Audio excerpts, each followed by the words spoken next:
NoEnd house. Let me start by saying that Peter Terry was addicted to heroin. We were friends in college and continued to be after I graduated. Notice that I said, I. He dropped out after 2 years of barely cutting it. After I moved out of the dorms and into a small apartment, I didn't see much of Peter. We would talk online every now and then.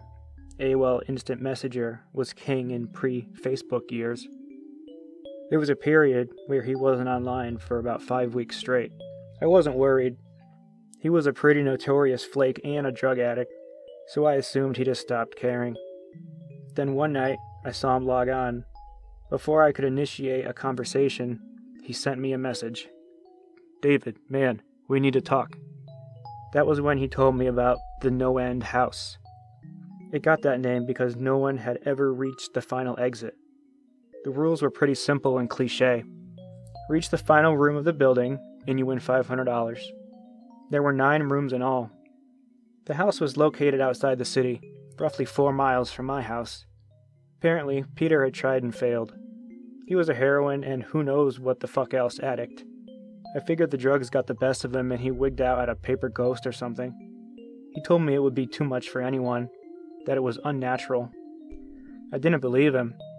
I told him I would check it out the next night, and no matter how hard he tried to convince me otherwise, $500 sounded too good to be true. I had to go. I set out the following night. When I arrived, I immediately noticed something strange about the building.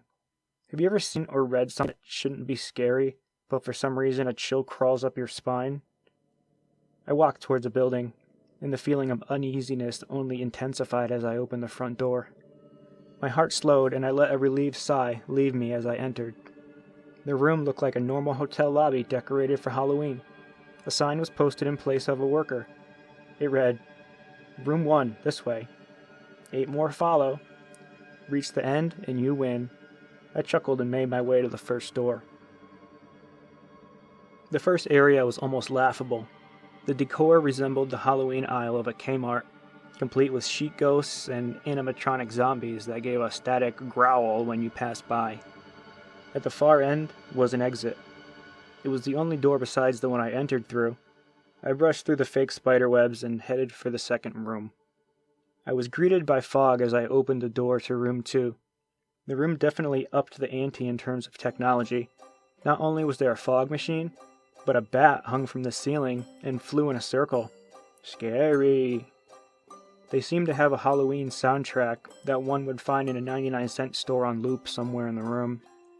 I didn't see a stereo, but I guess they must have used a PA system. I stepped over the few toy rats that wheeled around and walked with a puffed chest across to the next area. I reached for the doorknob, and my heart sank to my knees. I didn't want to open that door. A feeling of dread hit me so hard I could barely even think.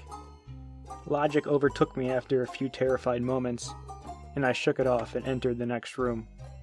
Room 3 was when things began to change. On the surface, it looked like a normal room. There was a chair in the middle of the wood-paneled floor. A single lamp in the corner did a poor job of lighting the area, casting a few shadows across the floor and walls. That was the problem. Shadows. Plural. With the exception of the chairs, there were others. I had barely walked in the door, and I was already terrified. It was at that moment that I knew something wasn't right. I didn't even think as I automatically tried to open the door as I came through. It was locked from the other side. That set me off. Was someone locking the doors as I progressed? There was no way. I would have heard them. Was it a mechanical lock that set automatically? Maybe, but I was too scared to really think about it. I turned back to the room and the shadows were gone. The chair's shadow remained, but the others were gone. I slowly began to walk. I used to hallucinate when I was a kid, so I wrote off the shadows as a figment of my imagination. I began to feel better as I made it to the halfway point of the room. I looked down as I took my steps, and that's when I saw it. Or didn't see it. My shadow wasn't there. I didn't have time to scream. I ran as fast as I could to the other room and flung myself without thinking into the room beyond. The fourth room was possibly the most disturbing. As I closed the door, all light seemed to be sucked out and put back into the previous room. As I stood there surrounded by darkness, not able to move. I'm not afraid of the dark, and never have been, but I was absolutely terrified. All sight had left me. I held my hand in front of my face, and I didn't know what I was doing. I would never have been able to tell. Darkness doesn't describe it. I couldn't hear anything. It was dead silence. When you're in a soundproof room, you can still hear yourself breathing. You can hear yourself being alive. I couldn't. I began to stumble forward after a few moments, my rapidly beating heart the only thing I could feel. There was no door in sight. Wasn't even sure there was one in this room. The silence was then broken by a low hum. I felt something behind me. I spun around wildly, but could barely even see my nose. I knew it was there. Regardless of how dark it was, I knew something was there. The hum grew louder, closer. It seemed to surround me, but I knew whatever was causing the noise was in front of me, inching closer. I took a step back. I had never felt that kind of fear. I can't really describe true fear. I wasn't even scared I was going to die. I was scared of what the alternative was. I was afraid of what the thing had in store for me. Then the lights flashed for a second and I saw it. Nothing. I saw nothing, and I know I saw nothing there.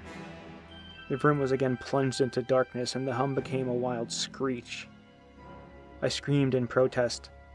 I couldn't hear a goddamn sound for another minute. I ran backwards, away from the noise, and fumbled for the door handle. I turned and fell into room 5. Before I describe room 5, you have to understand something. I am not a drug addict. I have no history of drug abuse or any sort of psychosis short of the childhood hallucinations I had mentioned earlier. And those were only when I was really tired or just waking up. I entered the NoEnd house with a clear head. After falling in from the previous room, my view of room 5 was from my back, looking up at the ceiling. What I saw didn't scare me. It simply surprised me. Trees had grown into the room and towered above my head. The ceilings in this room were taller than the others, which made me think I was in the center of the house. I got up off the floor, dusted myself off, and took a look around. It was definitely the biggest room of them all. I couldn't even see the door from where I was. Various brush and trees must have blocked my line of sight to the exit. Up to this point, I figured the rooms were going to get scarier, but this was a paradise compared to the last room. I also assumed whatever was in room 4 stayed back there. I was incredibly wrong. As I made my way deeper into the room, I began to hear what one would hear if they were in a forest. Chirping bugs and the occasional flap of birds seemed to be my only company in this room. That was the thing that bothered me the most. I heard the bugs and animals, but I didn't see any of them. I began to wonder how big this house was. From the outside, when I first walked up to it, it looked like a regular house. It was definitely on the bigger side, but this was almost a full forest in here. The canopy covered my view of the ceiling, but I assumed it was still there, however high it was. I couldn't see any walls either. The only way I knew I was still inside was that the floor matched the other rooms, the standard dark wood paneling. I kept walking, hoping that the next tree I passed would reveal the door. After a few moments of walking, I felt a mosquito fly into my arm. I shook it off and kept going. A second later, I felt about 10 more land on my skin in different places. I felt them crawl up and down my arms and legs, and a few made their way across my face. I flailed wildly to get them all off, but they just kept crawling. I looked down and let out a muffled scream. Well, more of a whimper, to be honest. I didn't see a single bug. Not one bug was on me, but I could feel them crawling. I heard them fly by my face and sting my skin, but I couldn't see a single one. I dropped to the ground and began to roll wildly. I was desperate. I hated bugs, especially ones I couldn't see or touch. But these bugs could touch me, and they were everywhere. I began to crawl. I had no idea where I was going. The entrance was nowhere in sight, and I still hadn't even seen the exit, so I just crawled. my skin wriggling with the presence of those phantom bugs. After what seemed like hours, I found the door. I grabbed the nearest tree and propped myself up, mindlessly slapping my arms and legs to no avail. I tried to run, but I couldn't. My body was exhausted from crawling and dealing with whatever it was that was on me. I took a few shaky steps to the door, grabbing each tree on the way for support. It was only a few feet away when I heard it, the low hum from before. It was coming from the next room, and it was deeper. I could almost feel the inside of my body, like when you stand next to an amp at a concert. The feeling of the bugs on me lessened as the hum grew louder. As I placed my hand on the doorknob, the bugs were completely gone, but I couldn't bring myself to turn the knob. I knew that if I let go, the bugs would return, and there was no way I could make it back to room 4. I just stood there, my head pressed against the door marked 6, and my hand shakily grasping the knob. The hum was so loud, I couldn't even hear myself pretend to think. There was nothing I could do but move on. Room 6 was next, and room 6 was hell.